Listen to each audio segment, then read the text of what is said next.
Hey guys, today we have with us Dr. Gireesha T Mohannath. Welcome to the interview, sir. Thank you. So let's begin with the first question. Yeah. So, sir, you've spent about 14 years in the US for your doctoral studies and postdoctoral research and teachings. So, what did you notice about their education and research system, and what can we learn from them? So, just if I were to compare, quickly, I want to just step back a little bit and compare our histories. India has a long history, and US has a very short history. So, our education system back in the olden days, they were studying scriptures. That itself was considered education. And of course, all of us know there was no technology. The emphasis was more on learning. More on memorizing in addition to learning, because there was no way to store the information. Okay, but US being a recent system, they emphasize more on applications. Okay, now if I were to see both as a student in there, when I was there at the Ohio State University, both as an instructor, I taught over 7 years, what I could see is they lay more emphasis on learning than memorizing. Okay, it's heavily influenced by learning. But in our system, because we had that ancestral influence, I still see there is a big scope for us to improve more towards learning than memorizing. So the common question you will see in India, be it in this institute or anywhere else, they'll ask you, oh, what does the question paper look like? How did you get the marks? How was the question paper? I hardly see even now discussion, oh, what did you learn out of this course? I don't think that question is still common. So I would say the learning versus memorizing means it's happening, but I think there's still a lot to go. I think that's one main difference. What matters, they put all their time and efforts there in US by and large. Mm-hmm. So I think in our system, I think we are lagging behind in that aspect. So, what is your current area of research and how did you decide to do this? Mm-hmm. So realistically, when I started my career, coming from a simple college, born and brought up in a village, just like many other kids go through, I have no idea what to do. Of course, I know that I have to get a job, and I think until I reached the first years of my masters, I wasn't sure what I am going to do. And when I came to know that in the research, in the education system I was going through, I did my masters in genetics and plant breeding. And some of my senior colleagues said, oh no, you can go to US for PhD. So that kind of attracted me. It sounded a fancy idea a little bit, but I thought, okay, I will give it a try. But because of that, what I needed to do, once I started doing that, I think that's when my decision became concrete. Oh look, I think I love science. I need to go ahead in this line. So I was pretty much fixated on that one. So then when you seek opportunities, initially, I was seeking opportunities related to plant field or plant molecular biology. But when I entered a US, they all consider it as model systems. It's a molecular biology, basically.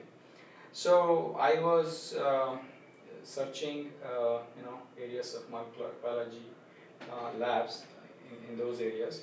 When I found some opportunities, then I said there was always coming from agricultural sciences university, whatever the research I do, is there any scope to convert it into translational research was some idea I was carrying.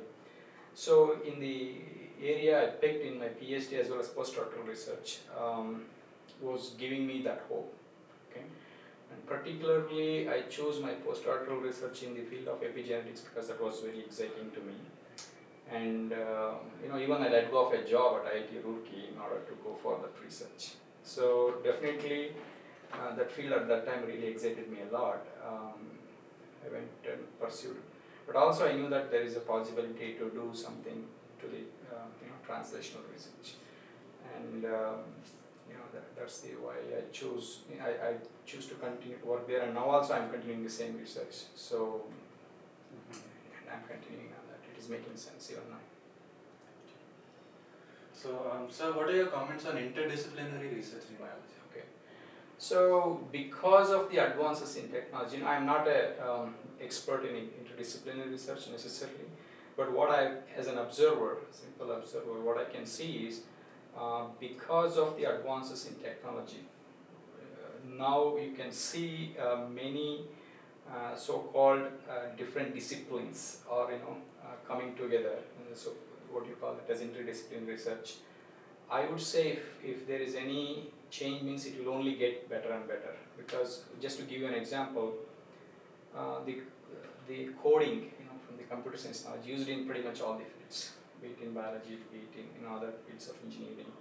And similarly now mechanical engineering aspect is being used in biology. Just to give you an example, I was recently talking to one of the professors who was involved in designing an artificial heart. It involved a team of multiple experts, pure biologists, molecular biologists, mechanical experts, medical doctors. If you ask some questions from one field, the other person won't know the answer. But they all worked as a team to ultimately to design the best pump that would in reality work. Okay. Why it is possible? Because of the existing technology, they can talk to each other better, and the tools can be used. That's more important. Now how you can apply mechanical engineering knowledge in biology, the options are more now, and something discovered somewhere else in the world, it can easily reach to you. So now anywhere some technological innovations are being made, you can quickly try that out. So because of technological advances, I clearly see there's a lot of scope for interdisciplinary research. And for the same reason, I also urge students when I teach general biology, you guys don't think that this is just biology. Okay? There's a lot of other aspects involved in it, and where and when possible, I give examples. You see how this phenomena, someone has figured out, it can be converted into engineering projects, some biological phenomena. Means we can learn from the organisms. So another example I would give is, there is, I think the spider makes one of the toughest threads. Okay, so people figured out, okay, how we can artificially make it, and how it can be used to stop the aeroplanes in the warships, because there, the plane carrier, the ships, there's not a lot of landing space there, so they have to abruptly stop. So I just watched this in a documentary. There are hundreds of examples like that. You can keep listing, but definitely, I think eventually all the boundaries will be disappeared. Okay, so later on you may not call it as interdisciplinary, because you just call it research and pick whatever topics you want to. Okay. So we have seen your hilarious bits of stand-up comedy and puns in class and all. So how did you get into it? By nature, I was not a very so-called fun-loving person. I think the transformation happened probably about in the last 6 or 8 years. I realized that we all have to have some sort of smile in our lives. I thought that people are carried away by their life so much that that hardly we enjoy our life. Is my take on it. So then I thought I kind of exploring what could be done to make life better. And when I see you take all the so-called really saintly people or successful people, they all advise the same thing. You have to take things lightly, and you have to have joy in your life. So, and also I saw how it influenced my atmosphere around. Because things gets very boring. And particularly as a teacher, it's very important to keep the students' energy high all the time. If it's too boring, it becomes slide after slide. It becomes mechanical. Minds would get bored, be it my mind or others. So it started entertaining. I started liking it. Then I thought, okay, it kind of became a habit, and my mind starts thinking of in every situation. Okay, can it become a fun? But at least I keep trying. At least I keep myself happy. And also it removed my inhibitions. Many people don't try. I'm sure many people, almost all of us have this talent. The fear is, what if it becomes bad and people laugh at it? Now I said, okay, you can laugh at it, I'm fine with it. That way you kind of let go all of those inhibitions. I'm this, I'm that. At least the way I look at it is, it has helped me, to ease out things inside, and my relationship with others can be more cordial and more lighthearted. You don't have to make it too stringent and strict. That's how I got it. So, what do you see as the toughest part of being a lecturer, and how do you attend to that? Cell phone is the number one enemy, because it's hard to compete with the cell phones. With the evolving technologies and the way the world is now going on, extremely challenging is to hold the attention of the students. The students are distracted. I'm not saying that there is something specific to the students. The time when they are born and this is how the technology is happening. For example, when we were children, there's nothing to get distracted. We are to be sit there and listen to it. We have no other option. Now, a student has an option, he can watch the most wonderful movie or song, although they are not allowed, but they do it during class hours. Their mind is now getting addicted to those kind of entertainments. I need some fun all the time. Sometimes you teach some components, they are not necessarily exciting, they could be boring. So the challenging part is to keep their attention, focused on what I'm explaining. Okay. Quite often you can see they are there but not there. They're kind of absent-minded. That I see it as very challenging, because unless their attention is there, it's very difficult to explain some tough concepts. Okay, there is a continuity is needed. If they miss the first part, they can't get back on track. To the last part. So continuity is missed. And unfortunately, some concepts are difficult and complex. I would say, holding their attention and seeing their distraction, that is the most challenging part. And again, if you ask me how I address it, I want to repeat it. That's where again I use puns and fun to make sure they're back on track.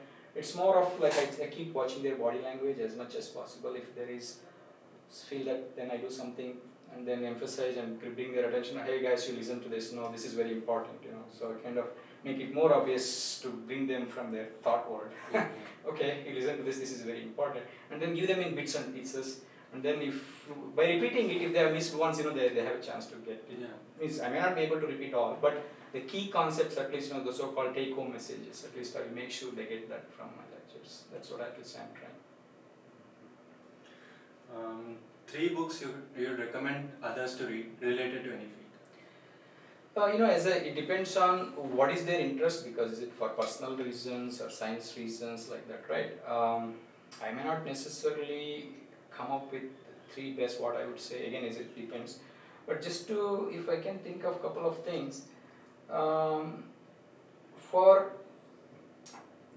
usually people read books for a few reasons. One is to educate themselves on something. One is for entertainment, like novels, any other books, fiction or non-fiction. And some are for inspiration, some are for spiritual insight, things like that. So I have read books, not too many novels, very few, but some related to spirituality and related to some scientific, some science aspects. One of the books I would recommend, based on my recent experience, is, I think I may have that book with me. It's called The Telomere Effect. Okay. This telomere effect, this book is written by the Elizabeth Blackburn, who is a Nobel laureate. In 2008, I think she got for telomere work. What this book really explains is how our mental attitude can affect the telomere length. And how it can be also helped out. It is fortunately, it is a reversible phenomenon. And this book has, another author is Elisa Appel, and she is, I think, a medical psychiatrist. Both are PhD, of course, as I said, Elizabeth is a Nobel laureate. This book, although it is supported by all the scientific publications, is written for common people. This is not like a pure scientific book like you read any other genetics books or biology books. Written for the common people in the jargon that common people can understand, but it is highly educating and useful. What you think can affect your telomere length. Even Elizabeth herself was not knowing. She got surprised. She said in this book, she says that I wasn't knowing that this is happening. I was always thinking from the gene, perspective of gene. This is, perhaps emphasizes like we are what we think. There is a big biological connection. I think at least one of the books I would recommend is this one. Other books, I think there are quite a few, but I think when I was in masters, I liked reading My Experiments with Truth, written by Mahatma Gandhi. Quite humble explanations and what it might have taken to go through all of it. Whether someone may argue, whether it was true or there might be still someone may say this or that, but if a person has written, at least some sections definitely influenced me a lot. That is another book. But the other book I can't think of the third. But as I said, there are many. These are the 2 that quickly jumped onto my mind, which I would recommend for others to read it. I think for others, just to get on a thought pattern and how we are all facing problems, there is a guy called Eckhart Tolle. The New Earth. The New Earth is the book is excellent, but for that one should have that bent of mind. They should know how our ego works and how we are really trapped in our ego pattern. And it is written for the so-called modern world, so that we can relate with our work, career, relationships, and all those things. It's beautifully explained, I think, in a way that many of us can relate to and understand it. I think these are the 3 books, at least, which has made a lot of impact on me. Pretty helpful. So, what is the one thing you like the most about MITS? I like the campus is segregated, isolated, fresh air, good facilities to keep yourself healthy. I think that is the one most thing attracted to this campus. I still love that aspect. I always, and again, this comes from my biology knowledge. If you go to the city, so much of pollution, not drinking water, not lot of noise pollution, whatnot. It can definitely impact a lot on your health, both physical and mental health. And for me, it is very always nice to be stay in a campus like this, where facilities are also created to keep yourself healthy and fit. I believe that is most essentials. Then only you can do whatever the work you want. Being good in studies or good in teaching. Unless we are healthy, I doubt how we can really make a progress in the long run. So, what is your advice to students hoping to pursue research in biology? Like, is there any specific material they can read to educate themselves about the latest onwards? First of all, anybody wants to get into research, first they have to ask what they want to become. Because in research, success comes in the long run, not in the short term. You do a degree, getting a job you may not enjoy a lot, because research itself takes several years. It's more like a marathon than a sprint. Once they make the decision, it looks like this is something I would like to do and take this career path, and I'm ready to spend some years. Then they have to start identifying what area they would pursue. If their basics are strong or good, even reasonably good, they should start reading some just headlines, from the news or from the journals like Nature and Science. You just see the titles. It's hard to understand the whole paper. That's not needed. That gives an idea of what is all going on in the research field. Because these are also called some of the very good journals. All novel stories only will be published in these journals. That gives a glimpse of what's going on in the field of research in the world. That kind of excites them a bit. Wow, look, these are really exciting stories. How many people are doing, and it's not that they will also be able to produce those papers necessarily, but at least they know why research and what it can end up and how many years also it can take. So I would not. Other than that, I would say it's more important to interact with those who are in the research field than reading, because it depends on who has written that and for what purpose, right? I would say interaction with many faculty members who have been in research for several years would help them a lot to figure out what they want to do and how they can proceed. Okay. Is there any quote or saying that you live your life by? There are quite a few, I would say, but at least one simple thing I always share with my friends or students, or at least say, hello guys, what you are, what goes around comes around. So you expect X, then you are X, then X will come back to you. So it's very simple. For me, that is very simple. At least in many times, I stick to that. Okay, what goes around comes around. So that way we can correct ourselves. Last question, sir. So, how often do you accidentally start speaking in biolingo, whether you're at home or giving a lecture, or even while making a pun? Biolingo. What exactly you mean by that? So, means using biological terms? You mean to say? Yeah, something like that. Like you're just talking and. No, but in home, because my wife is also a biologist, right? So, but because all my lectures will be on biology by and large. So. Making puns, as I said, I link everything, not just biology. So take terms from different things and link it, and also it has to be the current topics. Also keep an eye on them, because what's going on in the world. For example, a guy has a trouble getting out of the plane, and people ask, "Is your name Vikram?" Kind of Vikram lander as an issue right now on the moon. So being But yeah, as I said, I love puns. Only main thing is, it really, I believe very strongly, relationships have to be very cordial and jovial. These are all short-term interactions. You take class and you move on. So that does not mean that we have to be. It's not that I'm not serious. Yes, seriousness is different. It does not mean that you don't have to make joke or puns. And being pun is also being creative. And also another aspect which I learned is unless you put some pressure on your mind to be creative, it loses the abilities. Is what I have been learning. These so-called neuronal networks. It's same thing with thinking.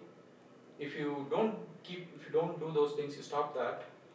People are telling that those so-called neuronal networks they are not constant all the time. That's why they say you need to keep doing it for those activities to be for that ability to stay with you for longer terms. But yeah, as I said, as and when I feel I keep doing it, and so. Thank you, sir. Thanks, Ashwin. Thank you.